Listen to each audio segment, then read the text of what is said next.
Hello folks and welcome back to Crap News. I am CRKB and it's so good to be back for the fourth installment of Crap News. Today's video is a wee bit different, just like I said in last week's video. How I'll be doing things a wee bit different. By the time this video goes up, there will already be another video up on the channel called Let's Talk. This here will be the new series that comes out every week alongside Crap News, probably a couple of days prior before Crap News actually comes out on Sunday.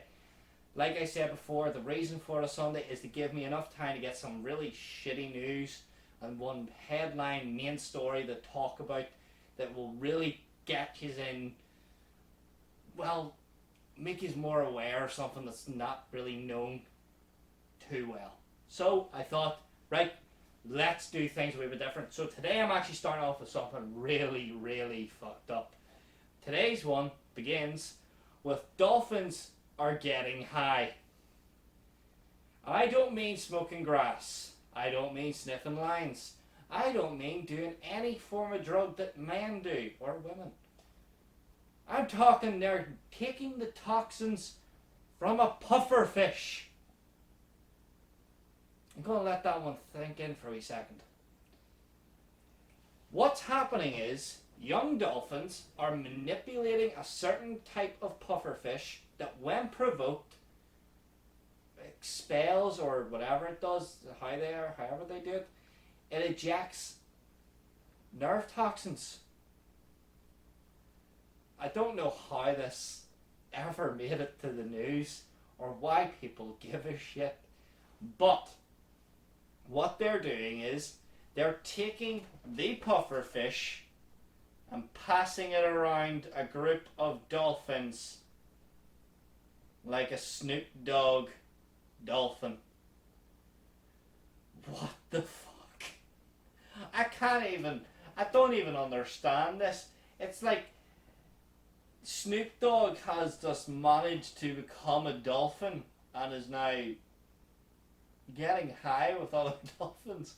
There's no real aspect of how this is possible.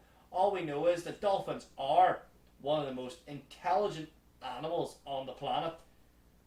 It was only a matter of time before they found out how to have some crack too. And this time, it's getting high off other fucking fish. What the fuck? Who actually discovered this? Who would go out of their way to study dolphins getting high? Snoop Dogg. Yeah, Snoop Dogg would do it, I think. I doubt David Attenborough was sitting there. Now we see the dolphin moving around with a pufferfish. Wait, why does it look like he's about to hit? What the fuck? The dolphin is getting high. Maybe I'm high. Fuck, I really need to stop hanging around with Snoop Dogg. Like, nobody gives a shit. It's just fucked up. It doesn't make sense. Why someone would go out of their way to record dolphins getting high? Like, they're already pretty cool.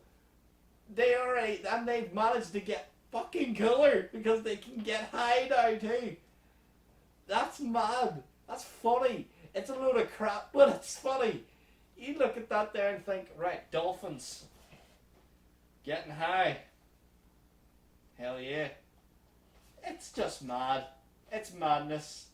And it just shows that the news really doesn't know what the fuck to broadcast if this was a headline.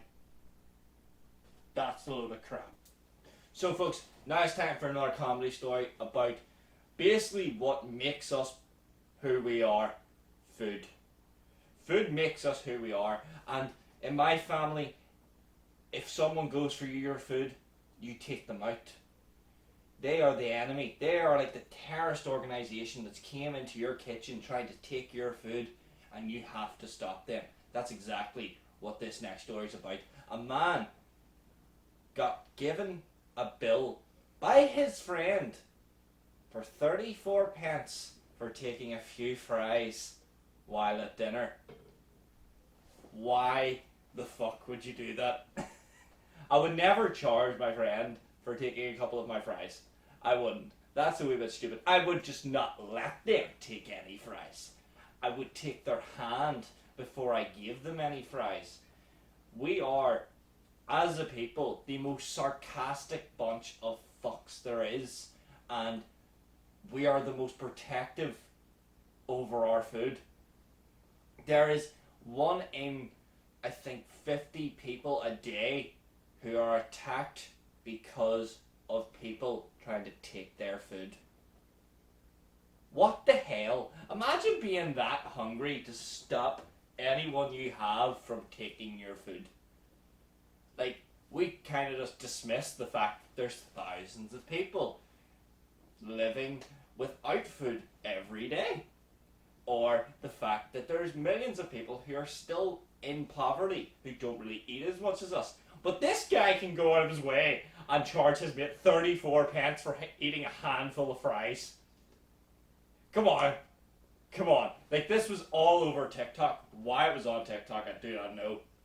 But exposing your friend as the food monster that he is and charging him 34 pence for a couple of fries.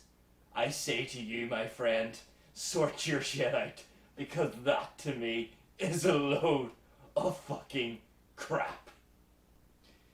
In other news this week, Jack Grealish is about to come into the top 10 players that have been sold for over £100 million. Nobody gives a shit. What we do give a shit about is that Jack Grealish's long-term girlfriend has been issued 200 plus death threats. What the fuck? Now, this is madness. The fact that someone of a high profile, bear in mind, yes, they aren't publicly ever seen, like, with photographs or anything like that there. They're quite a recluse couple whenever it comes to that kind of stuff, which is a good thing.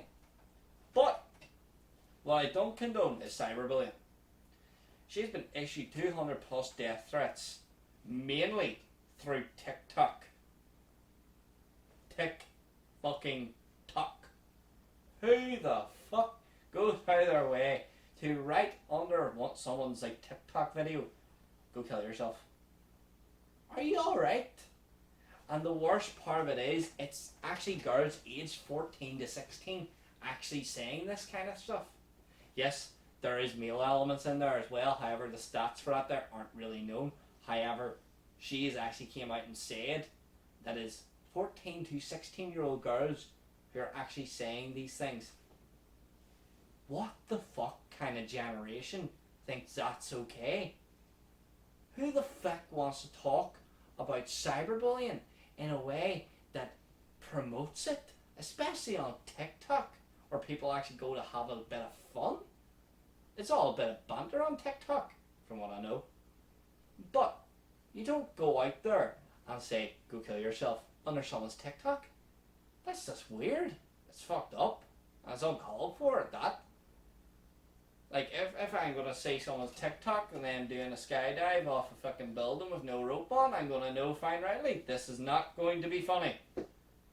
This is going to end really bad. Or someone being chased by a rhino. It's pretty funny to think about. But you don't want that to be you. You don't want someone to feel bullied. Now, I'm going to talk a bit in depth to sort of open people's fucking eyes to cyberbullying. There was a research done on kids aged 10 to 18 that found out that 21%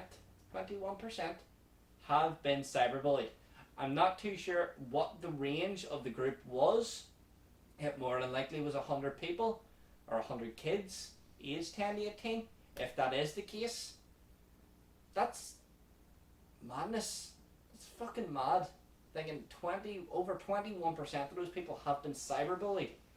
Because cyberbullying can lead to very, very harmful things. Mainly self-harm being one of them. And that's where the stats come in really bad. 20% of kids who have been cyberbullied, who are still in school, refuse to go to school. Because it's more than likely that the people cyberbullying them are actually in their school. 5% of them report self-harm. What? That's kids aged 10 to 18 reporting self-harm. Now that's a reported figure. There's no actual confirmed figure. It could be a lot higher than 5%. And 3% approximately have tried to commit suicide because of cyberbullying. What the fuck? You want to talk about people being dicks? You want to talk about people being a knob? These people are absolute monsters who cyberbully, who drive people to want to do that to themselves. Especially, we're going to take out the 18 years here, 18, 17, 16. Could you imagine if you have kids walking in on your 12-year-old boy or 12-year-old girl with a knife in their hand? You think about that one, because it isn't fucking nice. I couldn't imagine if it was any of my family going through that there, and these people are going through that. That's fucking horrible. Cyberbullying leads to so many emotional strains on the person, such as embarrassment, because maybe something that they've done is true, maybe not. Self-consciousness. They're self-conscious about the way they look. Most of the cyberbullying happens through Snapchat and Instagram. We'll get to the main person or organisation that cyberbullying happens the most on very shortly. But if you're self-conscious and people are taking advantage of you and bullying you because of that, that's happening on those sites. Happens on Snapchat because everyone on your friends list can see your stories unless you have a private story. On Instagram, unless you have only the people you want on Instagram. Don't add strangers. I covered the suicidal part. I don't really want to go too far into that one again, because that I am going to be talking about that in the Let's Talk episode. Distressed is another one. Kids that are distressed, they shouldn't be. Distressed or distressed. The only thing these kids should be stressing about is school and exams. Not about going home and maybe taking their life or cutting themselves or harming themselves in another way. We have to think about that one, because that's fucked up. We also have the low self-esteem. Refusing to go out with their friends and family. Reclusing themselves to the point where they don't even engage with certain parts of their family because they refuse to go to family outings in case that someone that's cyberbullying them is there. That's fucked up. That's mad. You don't want to... You can't live life thinking that. So to all the people who have cyberbullied and ever will cyberbully, I want you to know that these are all the causes that you can cause someone. This is all the outcomes that can come from this. Just remember this figure. 3% of that group attempted suicide. They may not have succeeded, and touch wood, thank fuck they didn't. Because losing someone that way is just the most heartbreaking thing ever. Nobody ever wants to go through that pain. But cyberbullying is more frequent on Facebook than it is on any other social media platform.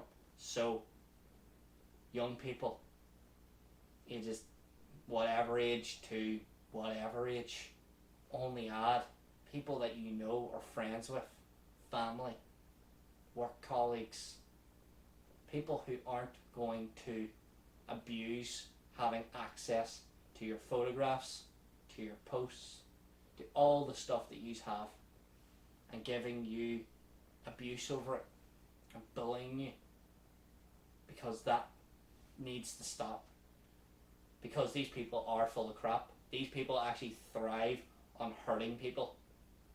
So I'm going to leave it with a few links. They'll be down in the description below on anyone who's watching this video who is feeling like they've been cyberbullied or are being cyberbullied at this present moment.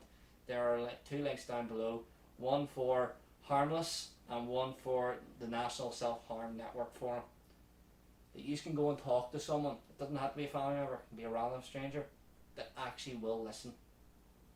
So for that, thank you, and on to the next step of crap news. So that's us for today, folks. We've covered cyberbullying. We've covered being dicks about paying for food that we nicked off our friends. And we've also covered dolphins getting high. So for today, that's me done. I hope you've enjoyed it, and I hope that you are enjoying the new series on the Crap News channel, which is Let's Talk. It will be again uploaded on Thursday. Hope you have enjoyed today's video and you enjoy Let's Talk. It's been good. It's been crap. See you next time.